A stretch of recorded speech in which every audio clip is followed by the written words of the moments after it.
બનાવીશું તુરિયાનું શાક બનાવવાના છીએ। તો એકદમ ટેસ્ટી મસાલા સાથે આજે આપણે શાક બનાવવાના છીએ। તુરિયાનું શાક તો તમે ઘણીવાર બનાવેલું હશે, પણ આજે અલગ ટેસ્ટ સાથે આપણે તુરિયાનું શાક અલગ મસાલા સાથે જ આપણે શાક બનાવશું।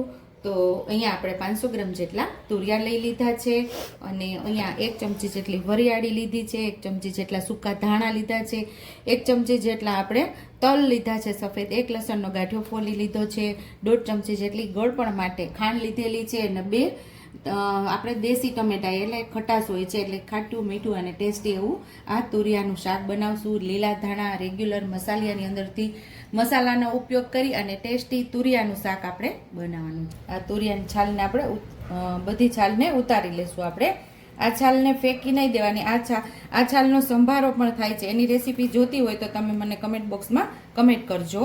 આનો સંભારો પણ બહુ મસ્ત એવો થાય છે તુરિયાની છાલનો।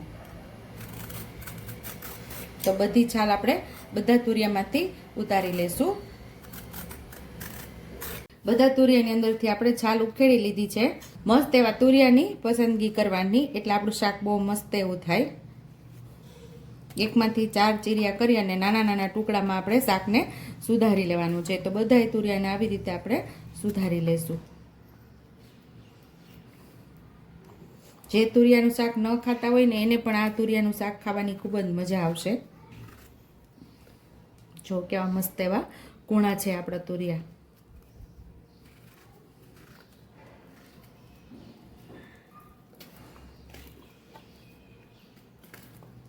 ગેસ ચાલુ કરીને આપણે કઢાઈ રાખી દીધી છે અને હવે આપણે એમાં તેલ ઉમેરશું। આવડા 3 પાવડા આપણે તેલ ઉમેરવાનું છે।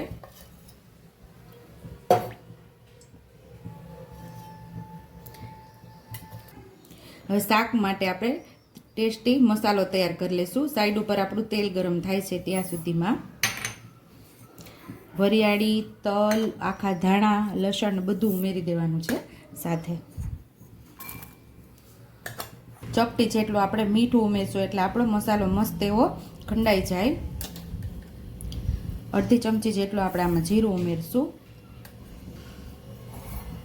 અહીંયા આપણું તેલ ગરમ થઈ ગયું છે તો અડધી ચમચી જેટલી રાઈ ઉમેરશું, અડધી ચમચી જેટલું જીરું ઉમેરશું। રાઈ જીરું સરસ ફૂટી જાય એટલે કે તતડી જાય પછી ચપટી હિંગ ઉમેરશું। એમાં આપણે તુરિયા ઉમેરી દઈશું।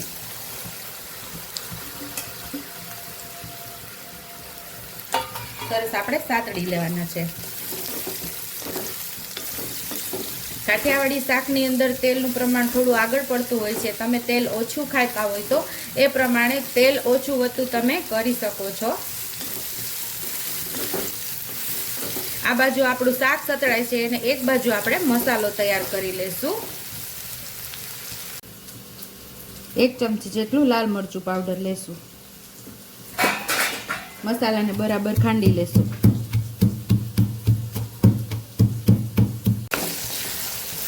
અહીં આપણા તુરિયા મસ્ત એવા સતળાઈ ગયા છે। તેલ પણ સરસ છૂટું પડવા લાગ્યું છે। અહીંયા આપણે જે મસાલો તૈયાર કરેલો હોય અહીંયા ઉમેરી દેવાનો છે। તો અહીંયા મસાલો આપણો તૈયાર થઈ ગયો છે। હવે આ મસાલાને આપણે શાકમાં ઉમેરી દઈશું।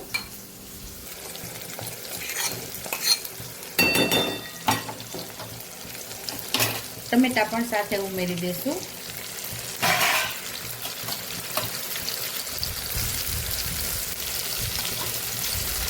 અડધી ચમચી જેટલી હળદર પણ ઉમેરી દઈશું। અડધી ચમચી જેટલું ધાણા જીરું, સ્વાદ મુજબ આપણે મીઠું ઉમેરશું। આપણે મસાલો ખાંડવામાં પણ મીઠું ઉમેરેલું એટલે મસાલામાં મીઠું ઉમેરવામાં ધ્યાન રાખશું આપણે। હવે બધું સાથે ઉમેરી અને સાતળી લેવાનું છે।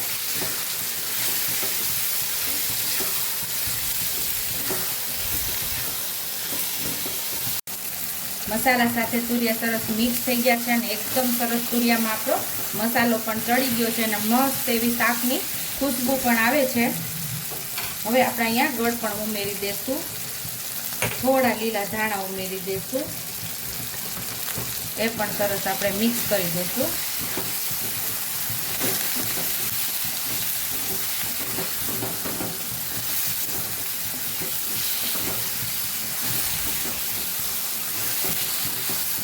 મસાલો સરસ સતળાઈ ગયો છે અને એકદમ સરસ તેલ પણ સરસ છૂટું પડી ગયું છે. તો 2 થી 3 ચમચી જેટલું પાણી ઉમેરી અને ઢાંકીને ધીમા ગેસ ઉપર આપણે એને પાકવા દેશું.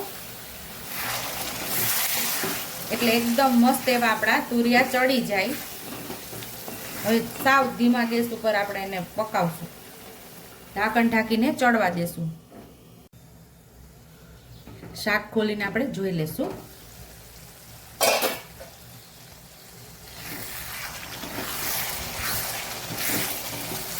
મસ્ત એવું શાક આપણું પાકી ગયું છે. તો ટેસ્ટી મસાલા સાથે આપણું શાક તૈયાર થઈ ગયું છે. તો સર્વ કરી લેશું આપણે. ટેસ્ટી મસાલા સાથે તુરિયાનું શાક આપણું રેડી છે. ઉપરથી લીલા ધાણાથી આપણે ગાર્નિશ કરી દેશું. આ શાકને તમે રોટલી, રોટલા કે ભાખરી સાથે ખૂબ જ ખાવાની મજા આવે છે. જો તમને મારી રેસીપી પસંદ આવી હોય તો મારી રેસીપીને લાઈક કરજો, શેર કરજો, સબસ્ક્રાઈબ કરજો, હાઈપ કરજો, બેલ આઇકોનને દબાવતા ભૂલતા નહીં અને કમેન્ટ બોક્સમાં કમેન્ટ કરજો કે મારી રેસીપી તમને કેવી લાગી. તો આવજો.